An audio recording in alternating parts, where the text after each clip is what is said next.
Hello, everybody. Thank you for subscribing. If you are subscribed, and if you're not, hit that button and tell your friends. I don't like to blow smoke up people's bloomers. As you know, I don't do a lot of happy talk. I've been in this fight against Trump for a very long time. I was sort of the canary in the coal mine, and I've known what he was and became a target of his. Starting in the fall of 2015, it didn't quite kick in and really realize it fully, the extent of it, starting in February of 2016. Remember, he was still just a primary candidate. And I had been involved in politics for a long time. I had obviously you go through rough times and things can get pretty rough and dirty in politics. But I knew then there was a chill that went up my spine. I knew then we were dealing with a different animal. This was not just some nasty political, these were not just nasty political games. I couldn't quite put my finger on what it was because I'd never encountered anything quite that disturbing or terrifying before, but it was bad. And now I no longer feel like I'm alone in it because the entire world knows what he is. I've known for a long time. So I have no reason to give happy talk. So that's not what I'm doing when I say, watch what Republicans do. They're our only hope. And I point out things that might be meaningful. I think it's important that we understand that Republicans kept quiet out of fear and getting something out of it. Republicans in Congress, I'm talking about, and other Republican leaders. When Trump first entered office in when he won in 2016, entered office in 2017, the vast majority of Republicans in Congress were not MAGA.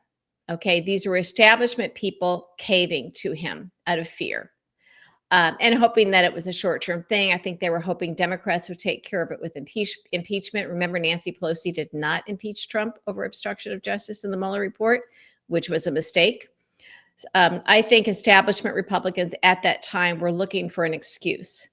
I think that many of them thought they finally were getting rid of this guy when he lost to Biden in 2020. And then January 6th was the icing on the cake where they thought, okay, we are done with this guy. Wash our hands of him. He's done.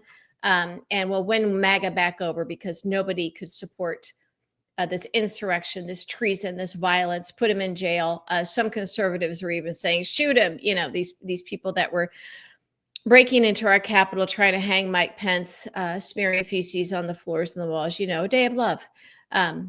And killing police officers, Capitol Hill police officers. So a lot of Republicans that day and in the days following stood up and really spoke out against Trump. They did not want anybody to think that they were in any way, shape, or form endorsing this. Well, as time went on and they saw him getting away with it, and they saw that Merrick Garland wasn't really acting, they kind of all had to fall in line again.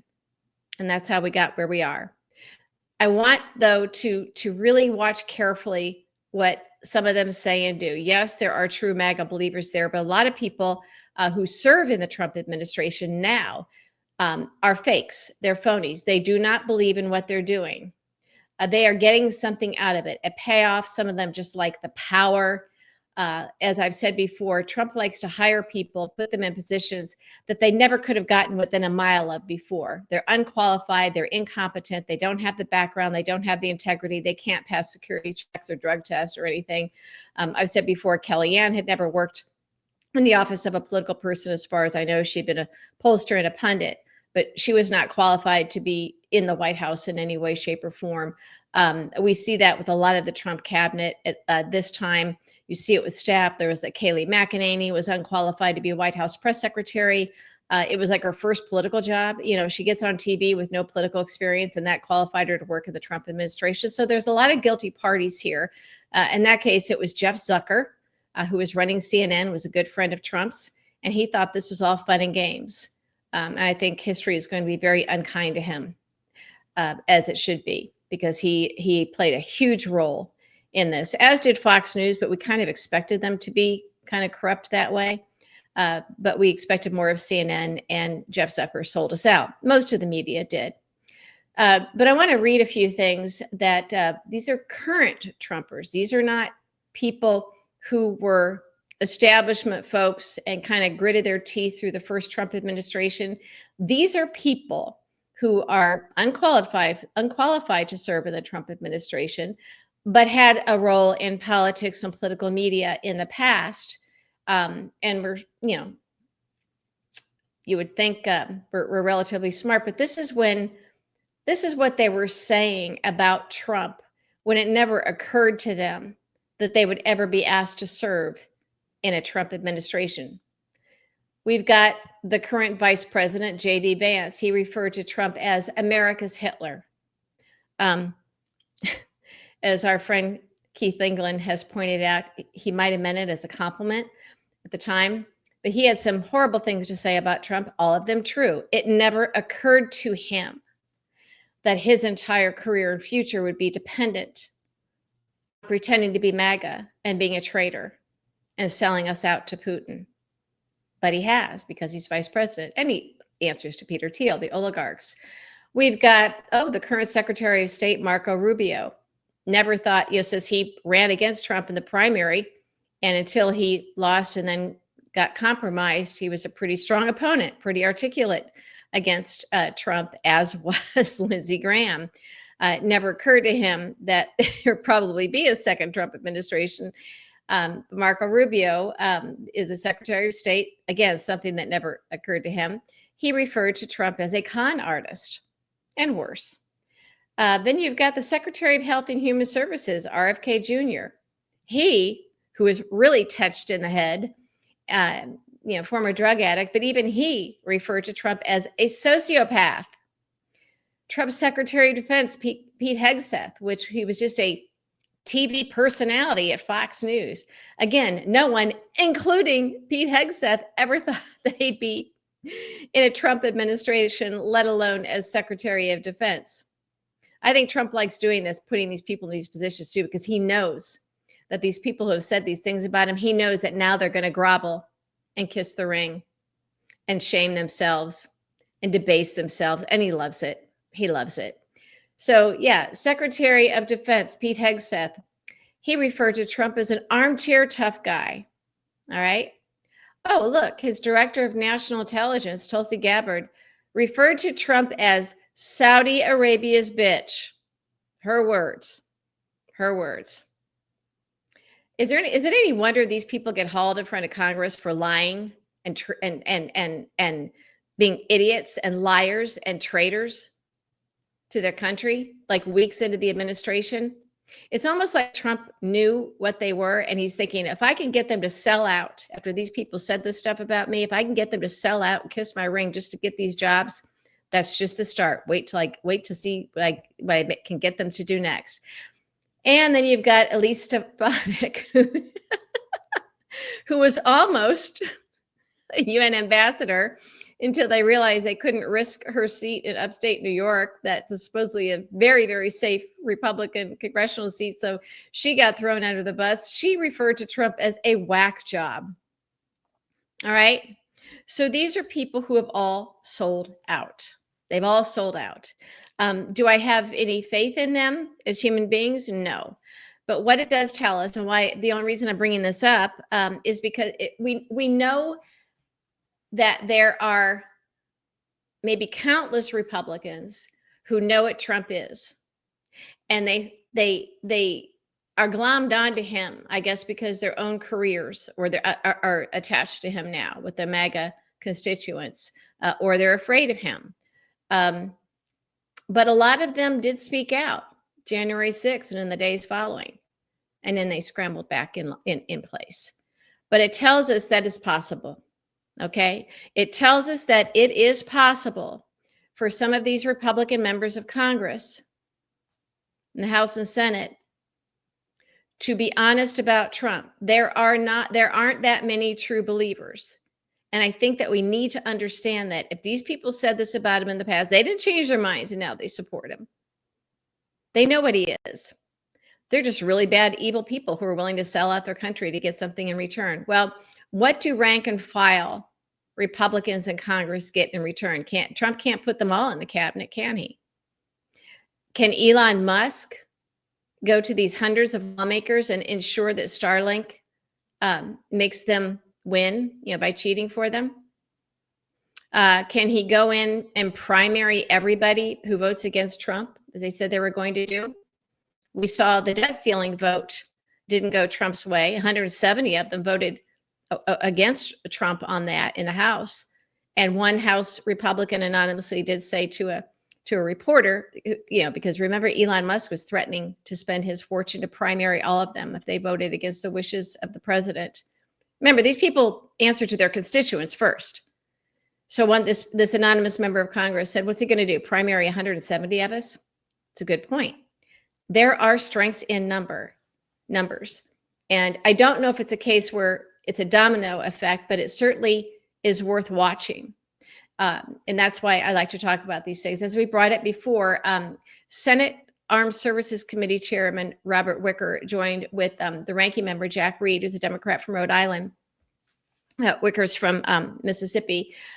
When he saw that Tulsi Gabbard and the others, top national security people in the Trump administration, literally weeks into this administration, when they had done that disastrous, ill-advised, treasonous, stupid, almost criminal signal chat, where they included a reporter, and then they lied under oath to Congress. Now, of course, they won't be referred to DOJ for indictment. They should be, but Republicans in Congress won't do that.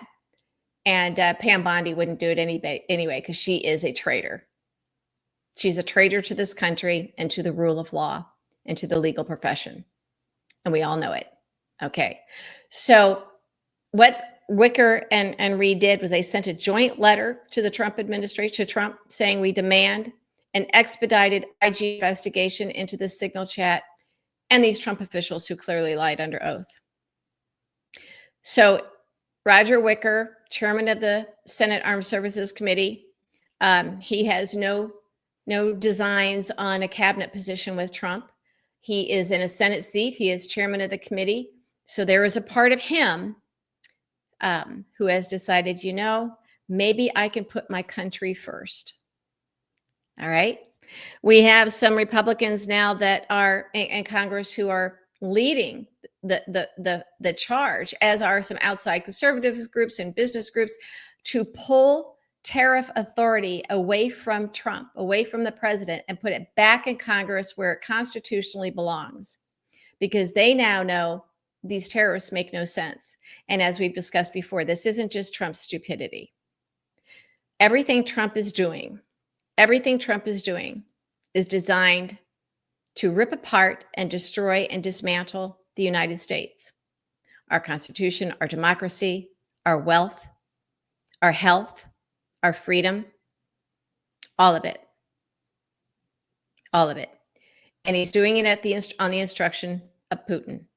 Putin kept him out of jail by cheating for him, kept him out of prison. And in return, Trump must just do everything they want. The other helpers in this, of course, Project 2025. Okay, that's how you get people to support you. You can sign off on this draconian, scary stuff that these people are doing. Trump doesn't care. He's like, yeah, do what you want. He golfs. And all he wants is to become an oligarch. So he's open for business and bribes. And Putin's fine with that. As long as Putin gets Ukraine, and he's going to get Greenland and Canada and Alaska, and will own the United States. The United States, as we know it, already is being dismantled. Life as we know it will not be the same, at least not in my lifetime. In fact, I don't even know how long they're going to let people like me speak out like this.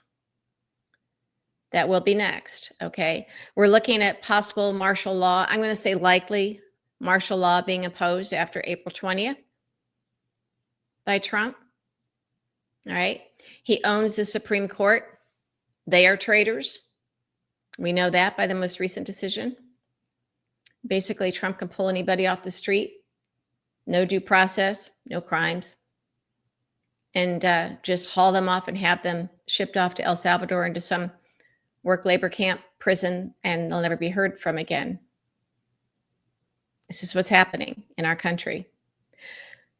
It is going to take Republicans in Congress and around the country in elected positions to stand up to him. So I do think it's important to note what these soulless idiot, I can't even use the language to describe this cabinet that he has, but I read what they've said about Trump in the past just to underscore that they know everything about him the same as we do. They know what he is. But they are evil people and they don't care because they like this power. Okay? They didn't change their minds about him. There's nothing about Donald Trump that made him go from what they described him to be to what he is now. They didn't improve their opinion of him. They know what he is. Tulsi Gabbard called him Saudi Arabia's bitch. She didn't change her mind about him. She's just getting something out of it. And also she's a Russian asset. We know that. They all are getting something out of it. Trump buys the loyalty of people. He buys it and he threatens them. There are very few people, very few elected Republicans who actually believe in him, think he's okay, approve of him. They don't believe the stuff that comes out of their mouth. There might be some exceptions like Marjorie Taylor Greene. She's not well. And I think she's a danger to herself and others. Okay. And some of them are just attention whores, like Lauren Boebert and Marjorie Taylor Greene. They still get something out of it. But when we already know from Claire McCaskill that there were a number of Republican senators who were thrilled that Elon Musk lost in Wisconsin after spending all that money and bribing, cheating, threatening, everything he was doing, giving away $1 million checks that not supposed to do in an election. So watch that. Watch the Republicans. Watch what they do and say. And it's worth it to look what they've done and said in the past. We know Lindsey Graham does not really like or approve of Trump. He's been threatened. He's been threatened. I know Lindsey Graham. I worked with him when he was a freshman House member. He was on the committee where I was communications director back when I was a Republican. And we saw him when he was running for president, how hard he was on Trump. And that's why, and he was very effective, very effective. That's why I think Trump enjoys humiliating him and forcing him to go on TV and spew all of this stuff that he doesn't believe. He wants to show the world what he can do, the power that he has, what he can do, what he can make somebody like Lindsey Graham do and become, and Marco Rubio. This is Trump showing off, much like Putin did when he summoned over half a dozen of Republican senators and House member to Moscow on our 4th of July and our Independence Day. And they went. They went.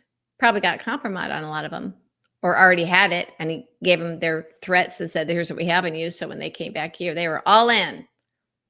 Ron Johnson. Yeah. They were all in with Trump and Putin. And that's what Putin liked to do. But that was his way to show off to the world that he could jerk these Republican American, United States Republican senators around. He can jerk them around and they will be his puppets. So he picked that day for a reason. He picked that day for a reason. This was like Trump spending $100 million on a military parade. We don't have military parades in the United States. We don't have the dictators standing there reviewing the troops. It's especially appalling that a draft dodger with bone spurs like Trump would have a military parade. And the last time he tried doing this, that he thought about doing it in his first administration, it just happened to be around the time when Putin was going to be in town.